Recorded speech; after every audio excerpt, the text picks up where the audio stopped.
तो hello friends, welcome back to my channel. और friend, आज की वीडियो सीरीज के अंदर हम लोग डिस्कस करने वाले हैं थ्योरी ऑफ कंप्यूटेशन, जिसे हम लोग शॉर्ट में टीओसी कहते हैं, उसके यूनिट वाइज इंपॉर्टेंट क्वेश्चन के रिगार्डिंग। क्योंकि बहुत सारे स्टूडेंट का कमेंट आ रहा था कि सर टीओसी के रिगार्डिंग जो इंपॉर्टेंट क्वेश्चन है उसका वीडियो सीरीज लाइए। तो इसके लिए मैंने जो वीडियो है वो बहुत पहले ही मैंने बना रखा है, लेकिन फिर भी आपके कहने पे अकॉर्डिंग मैंने ये वीडियो सीरीज बनाने का कोशिश किया है, ताकि कुछ स्टूडेंट ऐसे हैं जिनको अभी तक पता नहीं है कि इंपॉर्टेंट क्वेश्चन किस तरीके से क्या क्या है। तो उन्हीं के लिए वीडियो सीरीज होने वाला है बेसिकली। तो अगर आपने टीओसी के कंप्लीट वीडियो सीरीज को नहीं देखा, जिसमें हमने हर एक टॉपिक को बहुत ही अच्छी तरीके से डिस्क्राइब किया, बताया, जिसमें अगर आपने सारे वीडियोस को देख के उसके स्क्रीनशॉट लेके अगर आपने नोट्स को बना लिया, वो नोट्स आपकी लाइफ टाइम के लिए काम आएगा। अगर एग्जामिनेशन में आप बेहतर स्कोर करना चाहते हैं तो उस जो नोट्स है उनको एक्सेस करने की कोशिश कीजिए। अगर किसी कारणवश आप एक्सेस नहीं कर पाते हैं तो उन नोट्स को लिखने की कोशिश कीजिए, क्योंकि फ्रेंड वक्त बहुत कम है और चीजें बहुत ज्यादा पढ़नी है आपको। तो आपको अपने अकॉर्डिंग एक टाइम टेबल बनाना होगा, उस टाइम टेबल के अकॉर्डिंग आपको पढ़ना होगा। क्योंकि अगर आपने अभी से टाइम टेबल के अकॉर्डिंग पढ़ना स्टार्ट नहीं किया तो कहीं ना कहीं आप एग्जामिनेशन के टाइम भी कहीं ना कहीं डिस्टर्ब रहेंगे, इस बात को आप मान के चलिए। तो जल्द से जल्द आपने एक शॉर्ट टाइम टेबल को बनाइए, जिसमें आप हर एक सब्जेक्ट को कुछ कुछ समय दे पाए। ओके, आइए हम लोग स्टार्ट करते हैं फ्रेंड। तो अगर आपने अभी तक हमारे चैनल को सब्सक्राइब नहीं किया तो जल्द से जल्द चैनल को सब्सक्राइब कर लें और टेलीग्राम ग्रुप में भी जुड़ जाइए, ताकि जो भी नोट्स वगैरह अगर आपको एक्सेस करना है तो आप डायरेक्टली टेलीग्राम के माध्यम से मुझसे कांटेक्ट करके नोट्स वगैरह एक्सेस कर सकते हैं। ओके, आइए हम लोग स्टार्ट करते हैं। तो फ्रेंड, टीओसी आपको पता है कि एक ऐसा सब्जेक्ट है जो पूरा न्यूमेरिकल पोर्शन पे आधारित है, यानी न्यूमेरिकल ही न्यूमेरिकल उसमें आपको मिलेगा।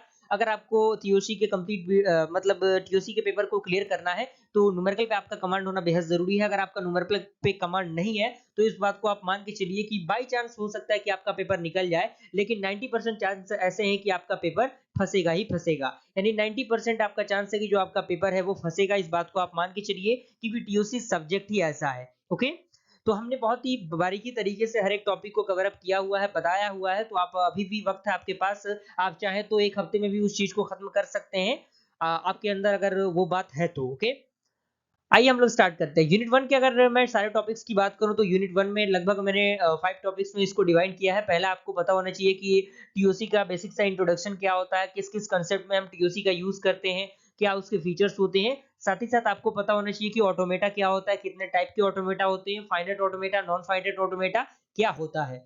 साथ ही साथ इसमें हमने रखा है मीले मशीन और मूरे मशीन। तो मीले मशीन और मूरे मशीन के बारे में छोटा सा आपको डेफिनेशन पता होना चाहिए, इसके बीच का डिफरेंस पता होना चाहिए कि ये क्या होता है, कौन कौन सी चीजें इसमें आती हैं। उसके बाद ये जो यूनिट है, यूनिट नंबर वन, इसमें हर एक टॉपिक के बारे में थोड़ा थोड़ा आपको डिस्क्रिप्शन लेना है, क्योंकि आगे यूनिट में आप बढ़ते जाएंगे तो चीजें वही टॉपिक यही आपका मिले मुरे मशीन एक चैप्टर बन जाएगा, डीएफए एनएफए एक चैप्टर बन जाएगा। तो इसमें थोड़ा सा बस क्विक आपको डेफिनेशन ले लेना है, क्विक इंट्रोडक्शन ले लेना है। साथ ही साथ आपको देख लेना है कि कन्वर्जन क्या होता है, एनएफए डीएफए क्या होता है, एनएफए विद एप्सिलॉन क्या होता है। छोटे छोटे जो डेफिनेशन होते हैं इनको देख लेना है। और जो भी न्यूमेरिकल क्वेश्चन इस पे आधारित है, जो कि हमने चैनल के माध्यम से अपने वीडियो सीरीज के माध्यम से आपको बताया हुआ है, तो उस वीडियो सीरीज को देखने के बाद आप सारे न्यूमेरिकल क्वेश्चन को अलग करके उन चीजों को प्रैक्टिस कर सकते हैं और प्रीवियस ईयर के क्वेश्चन को भी प्रैक्टिस कर सकते हैं, क्योंकि इसमें प्रैक्टिस बहुत ज्यादा जरूरी है। अगर आप प्रैक्टिस नहीं करेंगे तो चीजों को आप इंप्लीमेंट नहीं कर पाएंगे, इस बात को आप मान के चलिए। तो यूनिट वन का यही प्रोसीजर था, इतने ही टॉपिक हमने रखे हैं और हर एक पोर्शन में आपको न्यूमेरिकल क्वेश्चन को प्रैक्टिस करना है, इस बात को आप मान के चलिए। अगला आपका यूनिट है यूनिट नंबर सेकंड। तो यूनिट नंबर सेकंड में हमने कौन कौन से टॉपिक रखे हैं, तो यूनिट नंबर सेकंड थोड़ा सा बड़ा है, उसमें मैंने काफी टॉपिक्स को रख लिया है। जिसमें आपको पता होना चाहिए कि एनएफए क्या होता है, जिसे हम लोग नॉन डिटरमिनिस्टिक फाइनाइट ऑटोमेटा कहते हैं। एनएफए पे रिगार्डिंग आपका न्यूमेरिकल क्वेश्चन तैयार होना चाहिए। डीएफए क्या होता है, डीएफए के रिगार्डिंग जो न्यूमेरिकल क्वेश्चन होता है वो तैयार होना चाहिए। एनएफए विद एप्सिलॉन क्या होता है वो भी आपका तैयार होना चाहिए, क्योंकि बहुत बार कम चांस होते हैं कि एनएफए विद एप्सिलॉन पूछ दे, लेकिन फिर भी अगर एनएफए विद एप्सिलॉन पूछ देता है तो आपको चाहिए कि ये आपके पास नोट्स अवेलेबल होना चाहिए। तो आपने मुझे पूरी उम्मीद है कि आपने वीडियो सीरीज देखा होगा, तो आपने नोट्स जरूर बनाया होगा। अगर नहीं भी देखा तो अभी वक्त आपके पास है, आप चाहे तो एक हफ्ते के अंदर अंदर सारे वीडियोस को कंप्लीट कर सकते हैं। मात्र 30 वीडियो है, यानी मात्र 30 वीडियो है उस प्लेलिस्ट के अंदर, काफी कम है और शायद ही इतने कम वीडियोस में आपको टीओसी के कंप्लीट नोट्स मिल पाएंगे। उसके बाद आपको देख लेना है कि कन्वर्जन किस तरीके से होता है, एनएफए को हम डीएफए में किस तरीके से कन्वर्ट करते हैं, डीएफए को एनएफए में किस तरीके से कन्वर्ट करते हैं, वो आपको पता होना चाहिए।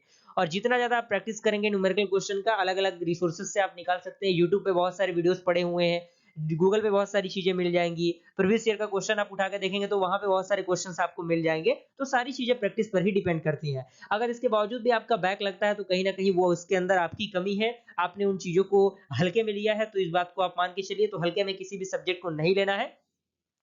और मैंने वहीं पे लिखा हुआ है कि इसके बीच का डिफरेंस आपको पता होना चाहिए कि एनएफए डीएफए का क्या डिफरेंस होता है। और किस तरीके से हम मिनिमाइजेशन करते हैं किसी भी ऑटोमेटा मशीन का। रेगुलर एक्सप्रेशन, जी हाँ दोस्तों, रेगुलर एक्सप्रेशन जो है वो थ्योरी ऑफ कंप्यूटेशन का काफी टफ पार्ट माना जाता है। टफ पार्ट इसलिए माना जाता है क्योंकि इसमें कुछ चीजें आपको माननी होती है। आपका जो माइंड है उसको चेकआउट किया जाता है कि आप किस हद तक सोच पाते हैं, किस हद तक अपने लॉजिक को यूज कर पाते हैं किसी भी न्यूमेरिकल क्वेश्चन को सॉल्व करने में। तो अगर लॉजिकल कंसेप्ट आपका बेहतर है तो आप रेगुलर एक्सप्रेशन को कर सकते हैं, अदरवाइज आप इसे छोड़ भी देते हैं तो कोई दिक्कत नहीं, क्योंकि एक टॉपिक की वजह से सारे टॉपिक को क्यों खराब किया जाए, ये बात फंडामेंटल आपको लेके चलना है। उसके बाद जो आपका माइहेल न्यूरोड थ्योरम होता है वो भी काफी इंपॉर्टेंट है, जिसकी मदद से हम रेगुलर एक्सप्रेशन को सॉल्व करते हैं। पंपिंग लेमा आपको पता होना चाहिए, क्योंकि पंपिंग लेमा जो है वो डायरेक्टली थ्योरम लिखने को कह देता है एग्जामिनेशन में, तो आपको दिक्कत परेशानी ना हो इसके रिगार्डिंग मैंने नोट्स के माध्यम से हर एक चीजें प्रोवाइड कर रखी हैं। और जो भी रेगुलर एक्सप्रेशन पे न्यूमेरिकल क्वेश्चंस होते हैं, न्यूमेरिकल क्वेश्चन का आपको प्रैक्टिस कर लेना है। क्लियर? तो यूनिट नंबर 2 के अंदर ये सारे टॉपिक्स आते हैं। यूनिट नंबर 3 की अगर मैं बात करूं तो यूनिट नंबर 3 के अंदर आपको देख लेना है कि ग्रामर क्या होता है, ग्रामर के टाइप क्या होते हैं, जिसमें आपका एम्बिगियस ग्रामर होता है, अनएम्बिगियस ग्रामर होता है, जिसमें आपको कॉन्टेक्स्ट फ्री ग्रामर पढ़ना होता है, कॉन्टेक्स्ट सेंसिटिव जो ग्रामर होता है वो पढ़ना होता है। तो सीएफजी और सीएसजी में जो डिफरेंस होता है वो पता होना चाहिए, इसके बीच का जो एग्जाम्पल का क्वेश्चन है वो आपको पता होना चाहिए, ये सारी चीजें आपके क्लियर होने चाहिए। उसके बाद आपको इसमें देख लेना है डेरिवेशन ट्री, जो काफी इंपॉर्टेंट है, मोस्ट इंपॉर्टेंट है, इस बात को आप मान के चलिए, क्योंकि डेरिवेशन ट्री पर आधारित हर एक बार क्वेश्चन पूछा गया है और इस बार भी क्वेश्चन पूछे गए हैं। इस बात को आप मान के चलिए। उसके बाद इसमें आपको पता करना है कि एम्बिग्यूटी है या नहीं, एम्बिग्यूटी है तो किस कंडीशन में है।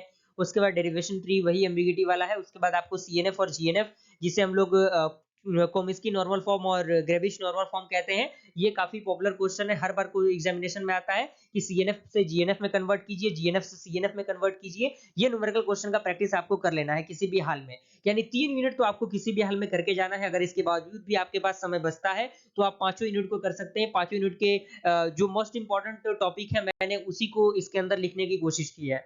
उसके बाद यूनिट नंबर 4 आता है। यूनिट नंबर 4 में आपको पता होना चाहिए कि पुश डाउन ऑटोमेटा क्या होता है, पीडीए का कंसेप्ट किस तरीके से हम अप्लाई करते हैं, डिटरमिनिस्टिक और नॉन डिटरमिनिस्टिक पीडीए क्या होता है, इससे रिलेटेड जो न्यूमेरिकल क्वेश्चन होता है उसको प्रैक्टिस कर लेना है। और किस तरीके से हम पीडीए को यानी पुश डाउन ऑटोमेटा को किस तरीके से हम कॉन्टेक्स्ट फ्री ग्रामर में कन्वर्ट करते हैं, साथ ही साथ इसका वाइस वर्सा यानी आपको सीएफजी से पीडीए में कन्वर्ट करना भी आना चाहिए, क्योंकि ये सारे पॉपुलर क्वेश्चन है। अगर यही क्वेश्चन नहीं आएगा तो आखिर क्या आएगा, इस बात को आप मान के चलना होगा आपको। उसके बाद जो पैटर्न मॉडल न्यूमेरिकल होता है उसको आपको प्रैक्टिस कर लेना है। तो यूनिट नंबर 4 के अंदर बस इतने ही टॉपिक हैं जिनको आपको कवर अप करना है। और अभी तक आपने अगर चैनल को सब्सक्राइब किया नहीं किया तो जल्द से जल्द चैनल को सब्सक्राइब कीजिए, साथ ही साथ बेल आइकन को प्रेस कर लीजिए ताकि जो भी इंपॉर्टेंट वीडियो का नोटिफिकेशन आपको मिले तो वो सबसे पहले आपको मिलता रहे। साथ ही साथ हर एक सब्जेक्ट के रिगार्डिंग प्लेलिस्ट बना हुआ है, प्लेलिस्ट को आप एक्सेस कीजिए। और जो भी इंपॉर्टेंट क्वेश्चन वगैरह अगर आपको एक्सेस करना है, नोट्स को एक्सेस करना है, तो टेलीग्राम ग्रुप का लिंक आपको डिस्क्रिप्शन बॉक्स में मिल रहा होगा, आप वहां से टेलीग्राम ग्रुप में डायरेक्टली जुड़ जाइए। जुड़ने के बाद डायरेक्टली मुझसे कांटेक्ट करके नोट्स वगैरह एक्सेस कर सकते हैं। ओके, लास्ट यूनिट आपका यूनिट नंबर 5 बचता है। यूनिट नंबर 5 में आपको बेसिकली सारा कंसेप्ट जो है वो ट्यूरिंग मशीन पर ही आधारित है, तो ट्यूरिंग मशीन आपको छोड़ना नहीं है।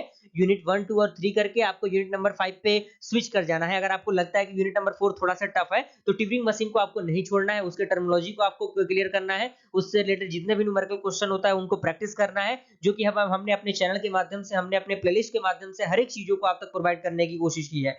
क्योंकि हमारा मेन फंडामेंटल ये था कि थ्योरी ऑफ कंप्यूटेशन में किसी भी हाल में बैक नहीं लगना चाहिए और एग्जामिनेशन से पहले पहले हर एक टॉपिक को मैं कवर अप कर दूं, और वो मैंने किया। और एक दिन में मैंने लगभग 5-5, 10-10 वीडियो अपलोड करने की कोशिश की है। फ्रेंड, अगर आपने कंटिन्यूअस हमारे चैनल को फॉलो किया होगा तो आप देख पा रहे होंगे, क्योंकि कुछ हफ्तों से मैं डायरेक्टली टीओसी पर ही डिपेंडेंट हो चुका था, क्योंकि मुझे खत्म करना था ये टॉपिक किसी भी हाल में एग्जामिनेशन से पहले पहले। अगर वीडियो पसंद आए तो वीडियो को लाइक जरूर कीजिएगा फ्रेंड्स, ऐसे ही अपने सपोर्ट और प्यार को हमारे चैनल के माध्यम से दिखाइए ताकि और भी बेहतर से बेहतरीन कंटेंट मैं आपको प्रोवाइड कर सकूं और आने वाला सेमेस्टर बेहतर से बेहतरीन साबित हो सके, इस बात की भी मैं पूरी कोशिश कर रहा हूं। जल्द ही मिलते हैं फ्रेंड्स ऐसे इंटरेस्टिंग वीडियो के साथ, तब तक के लिए थैंक यू।